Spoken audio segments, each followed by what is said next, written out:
Roger, it's Adam Hewis, and I'm coming to you from Maine on a perfectly awful day in Maine. It's raining like crazy, but I wanted to just take some time and do an experiment today. So what we did is take a Burgundy bottle, cut it in two.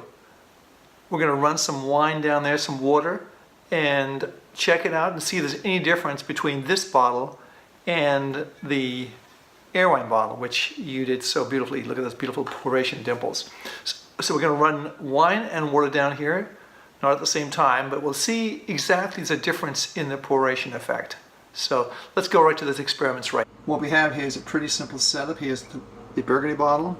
It's resting on a piece of angled wood, and there's a tube and a little aquarium underwater pump that's going to pump the water and eventually the wine through this bottle. We're going to see the difference between an AireWine bottle and a Burgundy bottle and what it creates the poration effect in the AireWine bottle.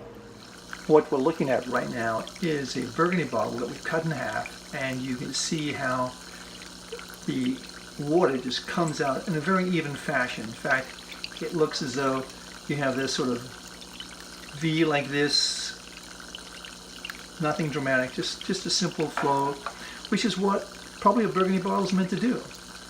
But the AireWine bottle does so much more. We'll look at the shape of the AireWine bottle right now. We're looking at the AireWine bottle, and as you can see, the pour is totally different. The shape of it is totally different from the Burgundy bottle. And what I mean by that, if you just look at the shape right here, it starts out fat, gets thin, and gets fat again. Very, very different from the Burgundy bottle. You can also see a lot more action as the water pours over the poration dimples and moves down the bottle. You see the action right there and how it comes out in a different stream than the Burgundy bottle. Very, very different. This all goes to help the wine breathe and come alive. The water running over the poration dimples.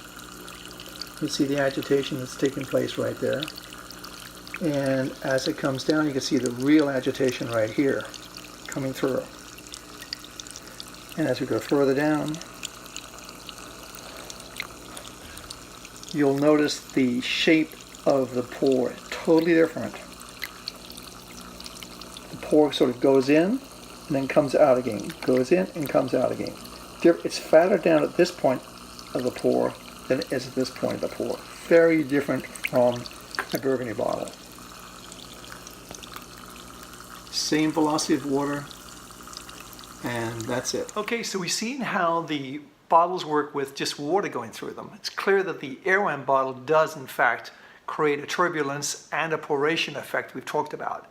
Now let's see how it works with wine. So with that in mind, we went out and purchased a humongous 5-liter Franzia dark red blend. I'm not sure what kind of wine that is, but we're going to run that through the same test we did with the water and just see if there is a difference with wine. So let's go right to our makeshift lab and see how it works out. There's another clear difference. We see the fat part in the middle gets thin again, so that's really just reflecting the poration dimples.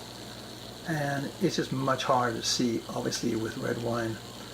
But clearly there's a disruptive effect with the dimples, and that creates the shape of this pour right here. You can see fat in the middle, thin on the top, thin again. So that's the AireWine bottle poration effect. The first tests were very conclusive that the AireWine bottle does in fact porate and aerate the wine. It was harder to see with the red wine, I thought, but nonetheless the stream that came out was poration, and it did change the flow of the wine, which is what we want. So anyway, thanks for watching. I hope you're having a great day, and the news here in Maine is it's still raining.